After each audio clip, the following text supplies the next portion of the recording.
പരിശുദ്ധ പരമാദിവികാരുണ്യത്തിന് നേരവും ആരാധനയും സ്തുതിയും പുകഴ്ചയും ഉണ്ടായിരിക്കട്ടെ. ഈശോയിൽ ഏറ്റവും പ്രിയപ്പെട്ടവരെ, കുർബാന അനുഭവ ധ്യാനത്തിൻ്റെ 41-ാം ദിനത്തിലേക്ക് നമുക്ക് പ്രാർത്ഥനയോടെ പരിശുദ്ധ അമ്മയോട് ചേർന്ന് പ്രവേശിക്കാം. 3-ാമത്തെ ഗഹന്ത പ്രാർത്ഥന വരെയാണ് നമ്മൾ ധ്യാനിച്ചത്. സമയത്തിൻ്റെ പരിമിതി കൊണ്ട് അല്പം വേഗതയിൽ ഞാൻ പോകുന്നു. ഇന്ന് നമ്മുടെ 4-ാമത്തെ ഗഹന്ത പ്രാർത്ഥന. കർത്താവായ ദൈവമേ, അങ്ങ് ഞങ്ങളെ പഠിപ്പിച്ചതുപോലെ നിർമ്മലവും വിശുദ്ധവുമായ ബലിപീഠത്തിന്മേൽ അങ്ങയുടെ അഭിഷിക്തന്റെ ശരീരരക്തങ്ങൾ ഞങ്ങൾ അർപ്പിക്കുന്നു. ഈ ഓർമ്മയാചരണത്തിൽ ദൈവമാതാവായ കന്യകാമറിയത്തിൻ്റെയും അങ്ങയുടെ സന്നിധിയിൽ സംപ്രീതി കണ്ടെത്തിയ നീതിമാന്മാരും വിശുദ്ധരുമായ പിതാക്കന്മാരുടെയും പാവന സ്മരണ. ഇങ്ങനെ ഈ പ്രാർത്ഥന ഇതല്പം ദൈർഘ്യമുള്ള പ്രണാമജപമാണ്. പല വൈദികരും അത് കുറച്ചാണ് ചെല്ലുന്നത്. ഞാനും ചിലപ്പോഴൊക്കെ അത് ചില ഭാഗങ്ങൾ മാറ്റിവെച്ച് ജനത്തിന് പോകാനുള്ള തിരക്ക് കൊണ്ട് ദൈവമേ പള്ളിയിൽ വരുന്നവർ എങ്ങനെയെങ്കിലും വരുവാൻ അങ്ങ് അനുഗ്രഹിക്കണമേ എന്നൊക്കെ പ്രാർത്ഥിച്ചുകൊണ്ട് സോറിയൊക്കെ പറഞ്ഞുകൊണ്ടാണ് അങ്ങനെ കുറയ്ക്കുന്നത്. പ്രാർത്ഥനകളൊന്നും കുറയ്ക്കാൻ സത്യത്തിൽ അനുവാദമില്ലാത്തതാണ്. പ്രിയപ്പെട്ടവരെ, ഇത് പരിശുദ്ധാത്മാവിലൂടെ നമുക്ക് ലഭിച്ച എല്ലാ അനുഗ്രഹങ്ങളെയും ഓർത്ത് നന്ദി പറയുന്ന മനോഹരമായ പ്രാർത്ഥനയാണ്. അതോടൊപ്പം തന്നെ ഈ പ്രാർത്ഥനയിലെ ഓരോ ഭാഗവും ശ്രദ്ധിക്കുമ്പോൾ അമ്മയും വിശുദ്ധരും നീതിമാന്മാരും, അതായത് മിശിഹായുടെ ഭൗതിക ശരീരം മുഴുവൻ ഇവിടെ ഒന്നിക്കുകയാണ് ചെയ്യുന്നത്. വളരെ ഹൃദയസ്പർശിയായ പ്രാർത്ഥനയാണ്. ഹെബ്രായ ലേഖനം 12, 22, 24 ഇവിടെ നമുക്ക് വേണമെങ്കിൽ ഓർക്കാം. സിയോൻ മലയിലേക്കും ജീവിക്കുന്ന ദൈവത്തിൻ്റെ നഗരമായ സ്വർഗീയ ജെറുസലേമിലേക്കും അസംഖ്യം ദൂതന്മാരുടെ സമൂഹത്തിലേക്കുമാണ് നിങ്ങൾ വന്നിരിക്കുന്നത്. സ്വർഗത്തിൽ പേരെഴുതപ്പെട്ടിരിക്കുന്ന ആദ്യജാതരുടെ സമൂഹത്തിലേക്കും സഭയിലേക്കും എല്ലാവരുടെയും ദൈവമായ ന്യായാധിപന്റെ മുൻപിലേക്കും പരിപൂർണരാക്കപ്പെട്ട നീതിമാന്മാരുടെ ആത്മാക്കളുടെ അടുത്തേക്കും പുതിയ ഉടമ്പടിയുടെ മധ്യസ്ഥനായ യേശുവിൻ്റെ സവിധത്തിലേക്കും ആബേലിൻ്റെ രക്തത്തെക്കാൾ ശ്രേഷ്ഠമായവ വാഗ്ദാനം ചെയ്യുന്ന തളിക്കപ്പെട്ട രക്തത്തിലേക്കുമാണ് നിങ്ങൾ വന്നിരിക്കുന്നത്. എപ്പോഴെങ്കിലും നിങ്ങൾ ഈ 3 വചനങ്ങൾ ഒറ്റയ്ക്കിരുന്ന് വായിക്കും. എത്ര അഭിഷേകമാണെന്നറിയാമോ? അങ്ങനെ എല്ലാ വിശുദ്ധരും മാമോദീസ സ്വീകരിക്കുന്നവരുൾപ്പെടെ, ഇന്ന് മാമോദീസ സ്വീകരിക്കുന്നവരുൾപ്പെടെ ഒരു വലിയ കുടുംബം ഒന്നിക്കുകയാണ്. ഒരു മനുഷ്യച്ചങ്ങല പോലെ ശക്തമാണ്. അപ്പോൾ ഇത് ഈ സ്വർഗീയ കൂട്ടായ്മ നമ്മുടെ കൂടെ ഉണ്ട് എന്നുള്ള ഒരു അനുഭവമുണ്ടെങ്കിൽ മാത്രമേ ഈ പ്രാർത്ഥന നമുക്ക് അഭിഷേകമായി മാറുകയുള്ളൂ. അതുകൊണ്ട് ഈ 4-ാമത്തെ ഗഹന്ത പ്രാർത്ഥനയിലൂടെ സ്വർഗീയ വൃന്ദങ്ങളെ മുഴുവൻ നമ്മൾ സ്മരിക്കുകയാണ്. ഇനി പ്രിയപ്പെട്ടവരെ, റൂഹാക്ഷണ പ്രാർത്ഥനയിലേക്ക് നാം പ്രവേശിക്കുകയാണ്. അതോടുകൂടിയാണ് അനാഫ്ര അവസാനിക്കുന്നത്. അപ്പോൾ കാർമ്മികൻ ആദ്യം ചൊല്ലുന്നു, കർത്താവേ, നിന്റെ പരിശുദ്ധാത്മാവ് എഴുന്നള്ളി വരട്ടെ. പരിശുദ്ധാത്മാവിനെ ക്ഷണിക്കുക മാത്രമാണ് ചെയ്യുന്നത്. എന്തുകൊണ്ടാണ്? അപ്പോഴാണ് സഹായി, നിങ്ങൾ നിശബ്ദരായി ആദരപൂർവ്വം പ്രാർത്ഥിക്കുവിൻ, സമാധാനം നമ്മോടുകൂടെ. നിന്റെ ദാസരുടെ ഈ കുർബാനയിൽ അവിടുന്ന് ആവസിച്ച് ഇതിനെ ആശീർവദിക്കുകയും പവിത്രീകരിക്കുകയും ചെയ്യട്ടെ. ഇത് ഞങ്ങൾക്ക് കടങ്ങളുടെ പ്രതിക്കും പാപങ്ങളുടെ മോചനത്തിനും മരിച്ചവരുടെ ഉയർപ്പിലുള്ള വലിയ പ്രത്യാശയ്ക്കും നിന്നെ പ്രീതിപ്പെടുത്തി എല്ലാവരോടും ഒന്നിച്ച് സ്വർഗരാജ്യത്തിൽ നവമായ ജീവിതത്തിനും കാരണമാകട്ടെ. പ്രിയപ്പെട്ടവരെ, കുർബാനയിലെ ഏത് ഭാഗമാണ് പ്രധാനമെന്ന് ചോദിച്ചാൽ അതിന് ഉത്തരമില്ല. എങ്കിലും റൂഹാക്ഷണ പ്രാർത്ഥന കുർബാനയിലെ ഏറ്റവും പ്രധാന ഭാഗമാണ്. ബലിപീഠത്തിൽ സമർപ്പിച്ച അപ്പത്തിന്മേലും വീഞ്ഞിന്മേലും പരിശുദ്ധാത്മാവ് ആവസിച്ച് അവയെ അമർത്യതയുടെ ഔഷധമായ മിശിഹായുടെ ശരീരരക്തങ്ങളാക്കി മാറ്റുകയാണ് ചെയ്യുന്നത്. മറിയത്തിൽ പരിശുദ്ധാത്മാവിൻ്റെ പ്രവർത്തനം മറിയത്തിൽ സംഭവിച്ചപ്പോൾ ഈശോയുടെ ശരീരരക്തങ്ങൾ എങ്ങനെയാണോ മറിയത്തിൻ്റെ ഉദരത്തിൽ രൂപം പ്രാപിച്ചത്, അതുപോലെയാണ് ഇവിടെ സംഭവിക്കുന്നത്. നമ്മുടെ പൗരസ്ത്യയുടെ പാരമ്പര്യം അനുസരിച്ച് ഏത് നിമിഷമാണ് മാറുന്നത് എന്ന് നമുക്ക് പറയാൻ കഴിയില്ല. അങ്ങനെ നമ്മൾ കീറിമുറിച്ച് അതിനെ പരിശോധിക്കേണ്ട കാര്യവുമില്ല. പക്ഷെ ഒരു കാര്യം ഉറപ്പാണ്, റൂഹാക്ഷണ പ്രാർത്ഥനയോടുകൂടി അത് ഈ തിരുശരീര രക്തങ്ങളുടെ സത്താന്തരീകരണം പൂർണ്ണമാവുകയാണ് ചെയ്യുന്നത്. ഇവിടെ ഒരു ആത്മീയ ചിന്ത നിങ്ങൾക്കുണ്ടാകണം. മാമോദീസായിൽ നമുക്ക് പരിശുദ്ധാത്മാവിനെ കിട്ടി. പക്ഷെ സഭാപിതാക്കന്മാർ പറയുന്നത് ആ പരിശുദ്ധാത്മാവ് ആക്റ്റീവ് ആകണമെങ്കിൽ നമ്മൾ പരിശുദ്ധ കുർബാനയിലൂടെ വേണം ആക്റ്റീവ് ആകാൻ. പരിശുദ്ധ കുർബാന സ്വീകരിക്കുമ്പോഴാണ്. എങ്കിലും ഈ റൂഹാക്ഷണ പ്രാർത്ഥനയുടെ സമയത്ത് നമ്മൾ പൂർണ്ണമായിട്ടും നമ്മെ തന്നെ വിട്ടുകൊടുക്കണം. എന്താണ് ഇവിടെ നമ്മുടെ സത്യത്തിൽ നമ്മൾ ഒരു ദൈവികമായ ഒരു ചിന്ത നമ്മുടെ ഉള്ളിലുണ്ടെങ്കിൽ, നിങ്ങൾ കുർബാനയെക്കുറിച്ച് നമ്മൾ കുട്ടികളെയൊക്കെ പഠിപ്പിക്കുമ്പോൾ സത്താന്തരീകരണം എന്നൊരു വാക്ക് ഉപയോഗിക്കാറുണ്ട്. അതിന് ഇംഗ്ലീഷിൽ ട്രാൻസ്സബ്സ്റ്റാൻസിയേഷൻ എന്നാണ്.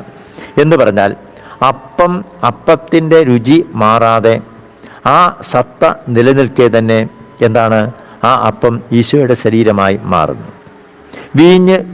വീഞ്ഞിൻ്റെ ടേസ്റ്റ് മാറാതെ തന്നെ അത് ഈശോയുടെ രക്തമായി മാറുക. ഇതാണ് എപ്പിക്ലേസിസിൽ സംഭവിക്കുന്നത്, ഈ റൂഹാക്ഷണ പ്രാർത്ഥനയിൽ സംഭവിക്കുന്നത്. പ്രിയപ്പെട്ടവരെ, റൂഹാക്ഷണ പ്രാർത്ഥന ചൊല്ലുമ്പോൾ പരിശുദ്ധാത്മാവ് നമ്മുടെ തൊട്ടടുത്തേക്ക് വരുന്നത്. നമ്മൾ പരിശുദ്ധാത്മാവിനോട് പ്രാർത്ഥിക്കണം, പരിശുദ്ധാത്മാവേ എൻ്റെ ഉള്ളിലേക്ക് കടന്നു വരണം. ഒരു നിമിഷം, ജസ്റ്റ് എ മോമെന്റ്, പരിശുദ്ധാത്മാവിനോട് നമ്മൾ പ്രാർത്ഥിച്ചാൽ, പരിശുദ്ധാത്മാവേ ഇന്ന് എൻ്റെ ജീവിത വഴികളിൽ നീ എൻ്റെ കൂടെ ഉണ്ടാകണം, നമ്മൾ പ്രാർത്ഥിക്കണം. വൈദികൻ പ്രാർത്ഥിക്കും, ദൈവമേ പരിശുദ്ധാത്മാവേ ഈ സ്വർഗത്തിൽ നിന്നും പറന്ന് ഈ അൾത്താരയിലേക്ക് ഇറങ്ങുമ്പോൾ ഈ മക്കളുടെ ഓരോരുത്തരുടെയും അടുത്തേക്ക് ചെന്ന് അവരെ വിശുദ്ധീകരിക്കണമേ എന്ന് പ്രാർത്ഥിക്കണം. ജോൺ ബോൾ മാർപ്പാപ്പായെ ധ്യാനിപ്പിച്ചിരുന്ന കന്തലസ്നിമ എന്ന് പറയുന്ന ഒരു കപ്പുച്ചൻ വൈദികൻ പിന്നീട് ബിഷപ്പായി, ഈ വലിയ ധ്യാനഗുരുവാണ്. അദ്ദേഹം ഇങ്ങനെയാണ് ആ ധ്യാനഗുരുവായ അച്ഛൻ പറയുന്നത്, സത്യത്തിൽ ഓരോ കുർബാനയിലും ഒരു ഡബിൾ എപ്പിക്ലേസിസ് നടക്കുന്നുണ്ട്. ഡബിൾ എപ്പിക്ലേസിസ് എന്ന് പറഞ്ഞാൽ എന്താണെന്ന് അറിയാമോ? 2 സത്താന്തരീകരണം എന്ന് പറഞ്ഞാൽ, ആദ്യം പരിശുദ്ധാത്മാവ് വന്ന് അപ്പവും വീഞ്ഞും ഈശോയുടെ ശരീരവും ഈശോയുടെ രക്തവുമായി മാറ്റും.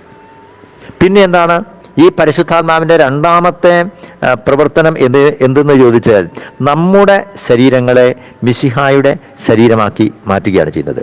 കാരണം നമ്മൾ ഈ അപ്പത്തിൻ്റെ ഉള്ളിലുണ്ട്. അപ്പം ഈശോയുടെ ശരീരമായി മാറിയ നിമിഷം തന്നെ നമ്മുടെ ഓരോരുത്തരുടെയും ശരീരവും മിശിഹായുടെ ശരീരമായിട്ട് മാറുകയാണ് ചെയ്യുന്നത്.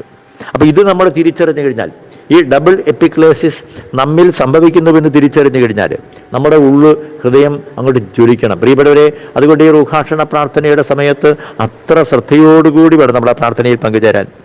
കാരണം അതിൻ്റെ 2ാം ഭാഗത്ത് അച്ഛൻ പ്രാർത്ഥിക്കുന്നുണ്ട്, കർത്താവായ ദൈവമേ, ഞങ്ങൾക്ക് വേണ്ടിയുള്ള അങ്ങയുടെ മഹനീയവും വിസ്മയാവഹവുമായ ഈ രക്ഷാപദ്ധതിയെക്കുറിച്ച് അങ്ങയെ ഞങ്ങൾ നിരന്തരം പ്രകീർത്തിക്കുന്നു. ഓ ദൈവമേ, എത്ര അർത്ഥപൂർണമായ പ്രാർത്ഥനയാണെന്നറിയാമോ? അങ്ങയുടെ അഭിഷിക്തന്റെ അമൂല്യ രക്തത്താൽ രക്ഷിക്കപ്പെട്ട സഭയിൽ, കണ്ടോ, ഈശോ ചോര ചിന്തി രക്ഷിച്ച ഈ സഭയിൽ സന്തോഷത്തോടും പ്രത്യാശയോടും കൂടി ഞങ്ങൾ അങ്ങേക്ക് കൃതജ്ഞതയർപ്പിക്കുകയും ചെയ്യുന്നു.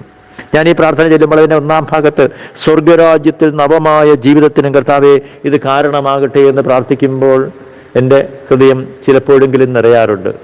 കാരണം സ്വർഗീയ ജീവിതത്തെക്കുറിച്ചുള്ള വിശുദ്ധമായ ഓർമ്മകൾ നമ്മുടെ മനസ്സിലേക്ക് നിറയുകയാണ് ചെയ്യുന്നത്. അതുകൊണ്ടാണ് സ്വർഗരാജ്യത്തിൽ നവമായ ജീവിതത്തിനും കാരണമാകട്ടെ. നാളെ മുതൽ നമ്മൾ ഈ കുർബാനയിൽ പങ്കെടുക്കുമ്പോൾ ഈ 2 പ്രാർത്ഥനകളും അശ്രദ്ധയോടുകൂടി പങ്കെടുക്കരുത്. സ്വർഗരാജ്യത്തിൽ നവമായ ജീവിതം, കർത്താവേ ഈ ഭൂമിയിൽ വെച്ച് തന്നെ ആ സ്വർഗീയ ജീവിതത്തിൻ്റെ ഒരു മുന്നാസ്വാദനം പരിശുദ്ധാത്മാവേ തരണമേ. കൂട്ടത്തിൽ ഇങ്ങനെ പ്രാർത്ഥിക്കണം, പരിശുദ്ധാത്മാവേ ഈശോയുടെ അപ്പവും വീഞ്ഞും ഈശോയുടെ ശരീരവും രക്തവുമായി മാറിയതുപോലെ തന്നെ എൻ്റെ ശരീരവും എൻ്റെ മനസ്സും ആത്മാവുമൊക്കെ ഈശോയുടെ ശരീരം പോലെ അങ്ങ് മാറ്റിയെടുക്കണമേ.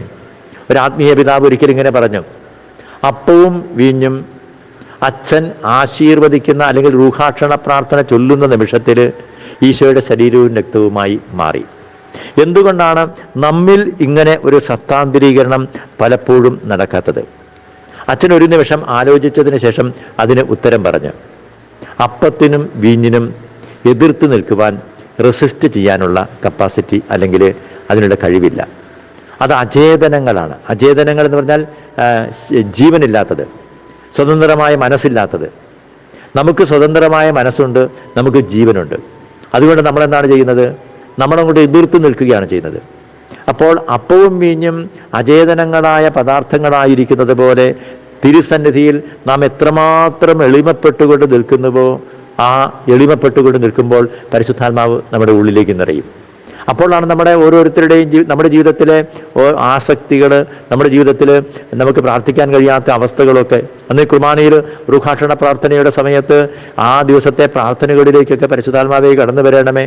ആ ദിവസം നമ്മളത് കാണാൻ പോകുന്ന വ്യക്തികൾ കണ്ണിൻ്റെ വിശുദ്ധി നഷ്ടപ്പെട്ടു പോകരുത്, ആരോടും കോപിക്കാനിടയാകരുത്. ഈ കാര്യങ്ങളൊക്കെ അച്ഛനെ പ്രാർത്ഥിച്ചുകൊണ്ടിരിക്കുമ്പോൾ ആ സമയത്ത് സമൂഹത്തിന് വലിയ പ്രാർത്ഥനാനുഭവമില്ലല്ലോ. പ്രിയപ്പെട്ടവരെ, ഓർമ്മിക്കണം, സഭാപിതാക്കന്മാർ പറയുന്നു, വൈദികൻ ഇൻ പേഴ്സോണ ക്രിസ്തി കുർബാനയർപ്പിക്കുമ്പോൾ ഈശോയുടെ സ്ഥാനത്ത് നിന്നുകൊണ്ട് അല്ലെങ്കിൽ വൈദികന്റെ വ്യക്തിത്വത്തിലേക്ക് ഈശോ കടന്നു വന്ന് വൈദികൻ ക്രിസ്തുവായി മാറുന്നത് പോലെ, എന്നെ കേൾക്കുന്ന ആത്മായ സഹോദരന്മാരെ, സഭാപിതാക്കന്മാർ പറയുന്നുണ്ട്, രാജകീയ പൗരോഹിത്യം സ്വീകരിക്കുന്ന ഓരോ മക്കളും, നിങ്ങൾ വൈദികരായില്ലെങ്കിലും നിങ്ങളും ഈശോയായി രൂപാന്തരപ്പെടുന്നുണ്ട്. ഇതെൻ്റെ പ്രബോധനമല്ല, സമാപിതാക്കന്മാരുടെ പ്രബോധനമാണ്. രാജകീയ പൗരോഹിത്യം സ്വീകരിക്കുന്ന സകലരും കുർബാനയുടെ സമയത്ത് ഈശോ നിങ്ങളുടെ ജീവിതത്തിലേക്ക് കടന്നു വന്ന്, നിങ്ങളുടെ ശരീരത്തിലേക്കും മനസ്സിലേക്കും കടന്നു വന്ന് നിങ്ങളെ ഈശോയാക്കി മാറ്റുകയാണ് ചെയ്യുന്നത്. അതുകൊണ്ട് പ്രിയപ്പെട്ടവരെ, നമ്മുടെ ഈ ധ്യാനം ഇന്നിവിടെ അവസാനിപ്പിക്കുമ്പോൾ നാളെ അനുരഞ്ജന ശുശ്രൂഷയിലേക്ക് പ്രവേശിക്കുവാനുള്ളത് കൊണ്ട് ഞാൻ ഇന്ന് അല്പസമയത്തെ നേരത്തെ നിർത്തുമ്പോൾ നിങ്ങളുടെ ഉള്ളിലേക്ക് ഈ റൂഹാക്ഷണ പ്രാർത്ഥനയുടെ പ്രാധാന്യം കടന്നു വരട്ടെ എന്ന് ഹൃദയം കൊണ്ട് പ്രാർത്ഥിക്കുകയാണ്. കർത്താവേ, നാളെ ഓശാന ഞായറാഴ്ചയ്ക്കായിട്ട് വലിയ ആഴ്ചയിലേക്ക് പ്രവേശിക്കുവാനായിട്ട് ഒരുങ്ങുമ്പോൾ കുർബാന കുറെ കൂടി അഭിഷേകമാക്കി മാറ്റാൻ, കുർബാനയിലെ പ്രാർത്ഥനകൾ ഓരോന്നും ഹൃദയം കൊണ്ട് ചൊല്ലുവാൻ, അധരങ്ങൾ കൊണ്ടല്ല ഹൃദയങ്ങൾ കൊണ്ട് ചൊല്ലുവാൻ.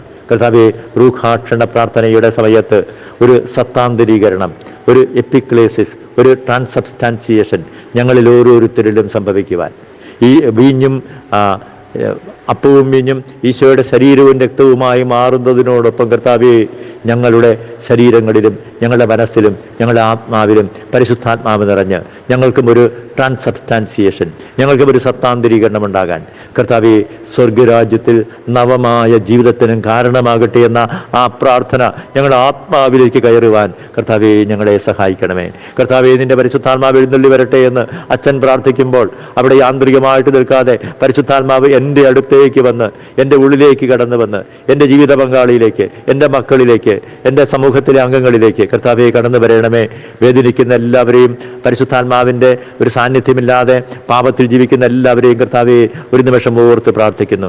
ഈ കുർബാന അനുഭവ ധ്യാനം ഈ വ്യാഴാഴ്ച അവസാനിക്കുമ്പോൾ ഈ വലിയ ആഴ്ചയിലെ ഇനിയുള്ള ദിനങ്ങൾ മുഴുവൻ കൂടുതൽ പ്രാർത്ഥനാ ചൈതന്യത്തിൽ ജീവിക്കുവാൻ, വചനം വായിക്കുവാൻ, ഈശോയുടെ പീഡാനുഭവ രംഗങ്ങൾ വായിച്ച് ധ്യാനിക്കുവാൻ കർത്താവെ എല്ലാ മക്കളെയും അനുഗ്രഹിക്കണമേ എന്ന് പ്രാർത്ഥിക്കുന്നു. അവിടുത്തെ തിരുരക്തം കൊണ്ട് കർത്താവെ എല്ലാവരെയും മുദ്ര ചെയ്യുന്നു. നമ്മുടെ കർത്താവ് ഈശോ മിശിഹായുടെ കൃപയും പിതാവായ ദൈവത്തിൻ്റെ സ്നേഹവും പരിശുദ്ധാത്മാവിൻ്റെ സഹവാസവും പരിശുദ്ധ അമ്മയുടെയും വിശുദ്ധ യോസേപ്പ് പിതാവിൻ്റെയും പ്രത്യേക സംരക്ഷണവും നമ്മെല്ലാവരോടും കൂടെ ഉണ്ടായിരിക്കട്ടെ, ഇപ്പോഴും എപ്പോഴും എന്നേക്കും. ആമേൻ.